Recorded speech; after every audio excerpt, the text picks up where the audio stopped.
গোপালগঞ্জ পৌরসভায় দীর্ঘদিনের অবহেলায় অধিকাংশ সড়ক এখন খানাখন্দে ভরা। সামান্য বৃষ্টিতেই হাঁটু সমান পানি জমে দুর্ভোগ চরমে উঠেছে। দ্রুত সড়ক সংস্কার ও স্থায়ী ড্রেনেজ ব্যবস্থার দাবি জানিয়েছেন পৌরবাসী। গোপালগঞ্জ থেকে সামিউল আলমের তথ্যচিত্রের রিপোর্ট।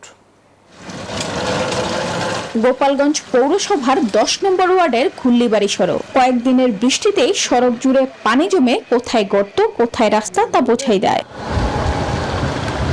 বসুন্ধরা টিস্যু, অশুদ্ধতার বিরুদ্ধে এক বিন্দুও ছাড় নয়। ভ্যান রিক্সা চালকদের নেমে গর্ত মেপে চলতে হচ্ছে। একই চিত্র পৌরসভার অন্তত 20 থেকে 25টি সড়কে। প্রায় 60 থেকে 70% সড়কই এখন চলাচলের অনুপযোগী। দীর্ঘদিন সংস্কার না হওয়ায় ছোট গর্ত বড় হয়েছে।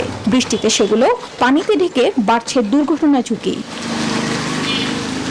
অপর্যাপ্ত ড্রেনেজ ও সড়ক সংস্কারের অভাবে দুর্ভোগ আরো বেড়েছে। স্থানীয়দের দাবি দ্রুত টেকসই সড়ক ও ড্রেনেজ ব্যবস্থা নিশ্চিত করা হোক।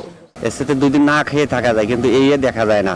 এই যে দৃশ্য কষ্টদায়ক, বেদনাদায়ক। মোটরসাইকেল নিয়ে বা রিক্সায় উঠলে মাজা থাকে না, আসলে মানুষ খুব কষ্ট পায়। কাদা পানি হাঁটা চলা অনেক অসুবিধা, অটো রিক্সা বাদি পড়ে যায়, নিজেরাও পড়ে যায়। জলাবদ্ধতার কারণে বিভিন্ন সময় কারেন্টের এখানে যেহেতু তারমার ছিঁড়ে যদি পড়ে তাহলে বাচ্চাদের দুর্ঘটনা ঘটতে পারে। সড়কগুলো সংস্কারে পর্যায়ক্রমে কাজ শুরু হবে বলে জানিয়েছেন পৌর প্রশাসক।